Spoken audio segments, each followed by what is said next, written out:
Урматтуу төрага, урматтуу коллегалар, бүгүнөн биз бюджеттин концепциясын карап атабыз. Ошондуктан концепциясына эле токтолуп кетүүгө уруксат этиңиздер. Эмдиги жылдын дефицитин нөл кылууну мен сунуштайм. Бул биринчиси. Экинчиси, 3 милдеттеме турат. Биздин мына тарыхый парламентибиздин астыбызда президент болом деген бир 50ге жакын кишиде, анан өкмөттө. Биринчиси тышкы карызды тейлөө.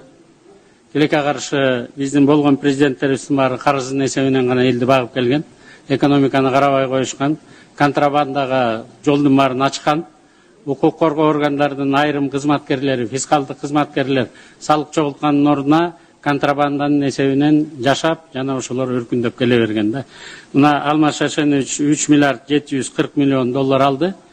Жакында эле кеткен 3 жыл иштеген Жээнбеков Сооронбай Шарипович 1 миллиард 339 миллион доллар алды. 2025 жылы 405 миллион долларга чыгат. Акыркы 1 миллиардты эсептебегенде да. Ички карызды ала турган болсок 420-450 миллион доллар төлөй баштайбыз. Биздин артка чегине турган убактыбыз жок. Ошондуктан жакынкы мына 3 жылдын бюджетин биз концепциясын бекитип берип атабыз, урматтуу коллегалар. Ошондуктан биринчи карызды тейлейбиз, айлабыз жок. Муну алгандан кийин төлөшүбүз керек. Экинчи, элди оорудан жеңилирээк алып өтүшүбүз керек. Жана колунда жоктогуларды 220 миңге жакын үй бүлө бар, ачарчылыктан сакташыбыз керек. Биз 80%га жакын өзүбүздүн жашоо турмушубузду импорттон алып келебиз. Демек долларга аябай көз каранды болгондуктан баалар кескин түрдө мындан ары өсүп кете берет, токтобойт. Анан үчүнчүсү бул экономиканы реанимациялоо. Бул дагы милдеттеме биздин парламенттин анан өкмөттүн астында турат. Тилекке каршы экономикабыз реанимацияга түшүп калды. Өзүндө оңолуп кетет го деп кредиттерин жылдырдык элек, оңолуп кеткен жок. Аларды кайра жандандырыш үчүн жаңы кайра акчанын көлөмдөрү керек. Эгерде биз акча бербей турган болсок, экономика эсил кайрадан өлүп кала турган болсо, биз анда жана тентип кете турган, өзүбүздүн көз карандыгыбызды жогото турган деңгээлге келип такалдык, урматтуу коллегалар. Мунун кандай жолдору бар? Урматтуу коллегалар, мына сиздерге бир-эки эле слайдты көрсөтүп коеюн. Тигил эми жашылдар Алмаз Шайшенович алган, анын үстүнө кайсы краска менен боёйбуз көрөбүз. Сооронбай Шариповичтин дагы карызын төлөй турган маал келди. Мына 19-жылдан баштап төлөй баштадык. Эмдиги жылы 300 миллион долларга чейин накталай төлөйбүз. Доллар канча болорун билбейбиз. Көчөгүнү Путин Владимир Владимирович сүйлөп айтты. Девальвация аябай катуу бизге окшогон өлкөлөрдө күтүлөт эмдиги жылы деп атат да. Демек муну дагы биз эске алышыбыз керек. 80 деген бери эле жагы болуш керек. Ошондуктан өкмөт менен биз даярданышыбыз керек. Ал эми 2012 жылы мына сиздер менен чогуу урматтуу коллегалар, дээрлик көпчүлүгүңөр менен өкмөттөн финансы жана экономика министри болуп туруп, биз планды бекитип берип атканда 700 миң тонна солярка менен бензин акцизди бекитип бергенбиз. Ошондо машинанын көлөмү 880 миң эле болчу да. Бирок мына 2017 жылы 18-19-дукун өкмөттөн ала албай атам. 2017 жылы 468 миң эле тонна солярка менен керосинден акциз алабыз десе, биз баарыбыз макулбуз деп, коррупция менен күрөшүп атабыз деп башты ийкеп тура бердик да. Машинанын көлөмү 1 миллион 200 миңге чыкты. Орто жолдон 600 миңден 1 миллион тоннага чейин бензин жок соляркага. Алардын акцизи дагы, салыктардын бар дагы чогулбайт. Мына биздин коллегалар жана айтып аткан 5 миллиард, 10 миллиард, 15 миллиард сом дегендин баары ушул жакта жатат. Жаңы салык киргизбей эле ушул системаны өзгөртүп киргизе турган болсок.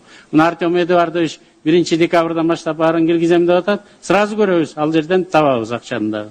Анан мына арак боюнча да айтып коелу. Кудайдын астында деле күнөө экен бул. Шайтандын жолуна түшүп атабыз дейбиз. Бирок 12 жылы мен министр финансы болуп турганда Иса Шайшенкуловичтин деле эсинде бар. Бул жерден 1 миллион 600 миң декалитрден силер акциз чогултасыңар дейт. Макулду, биздин өкмөт ошондон чогултат да. 2017 жылы болсо 4 миллион 123 миң декалитр арак менен вино чыгарылды. Ошончону ичти деп Нацкомстат айтып атса, биз эле кайра ушу парламент менен, ушул өкмөт макул 440 миң эле тонна, 440 миң эле декалитрдан биз акциз чогултайлы деп атабыз да. 1 миллион декалитр акциз каяка кетти? Анын салыгы, налог на прибыль, НДС, налог с продаж, бул бир эле жолу неметкенде, а бул 3-4 жолу сатылат да. Мына ушул эле 2 булакты жаба турган болсок, биз 25-30 миллиард сомго чейин биз эмдиги жылы пайда алабыз да. Эгерде фискализацияны бүтүрө турган болсок, бир 50 миллиард сомго чейин биз көтөрө алабыз. Бул 600 миллион доллардын тегерегинде болот. Бул тышкы карызды да тейлегенде экономикабызды көтөрүп кеткенге да мүмкүнчүлүк болот. Тажикстан таекелерибиздин деңгээлине чыгабыз да. 2021 жылы бул Тажикстандын бюджетине чыгайлы деген концепцияны бекитип берели. 2022 жылы болсо Арменияга жетели. 3 миллиард 400 миллион доллар. Эгерде алар жылбайлы ошо боюнча калса да. А 2023 жылы болсо биз Грузияга жетели.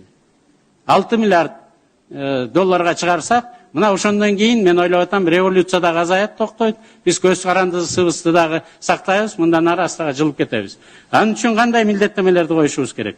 Улуттук банкка эмдиги жылы коэффициент монетизация деп коебуз. Биз ошол экини 50%га чейин көтөрүш керек. Азыр 130 миллиард сом эле биздин экономикабызды айланып атат. Дагы бир 50-70 миллиардга чейин акчанын көлөмүн көтөрүш керек. Ал эми өкмөт болсо 50-60 миллиард сомго чейин салыкты чогултканды турмушка ашырыш керек. Ошонун эсебинен биз пенсия, пособие, зарплаталарды көтөрүшүбүз керек, урматтуу коллегалар. Жакынкы 3 жылдын ичинде врач менен мугалимдердин зарплаталары прокурор менен сотту кууп жетиш керек, дагы андан ашыш керек.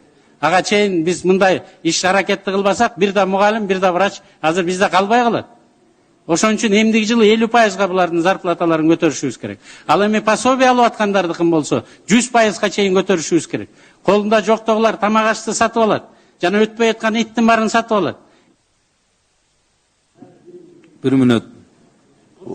Элдин колунда болгондо акча 1 миллион 600 миң бюджетке көз каранды. Биз ошондо гана экономиканы астыга жылдыра алабыз да. Улуттук банк берген 50 миллиард акча менен экономикабызда бизнесмендерди ойготуп, аларды астыга жылдырсак, а пенсия, пособие, зарплатанын көлөмү менен биз элдердин жеке жашоо турмушун кичинөйдөрөөк көтөрүп, аларды ачарчылыктан дагы, оорудан дагы сактап калабыз да. Мына эгерде ушундай концепция болсо, биз 3 жылда өзүбүздүн көз карандысыбызды сактап калабыз.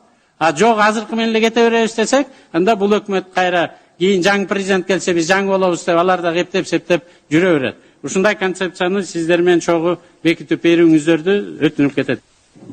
Рахмат,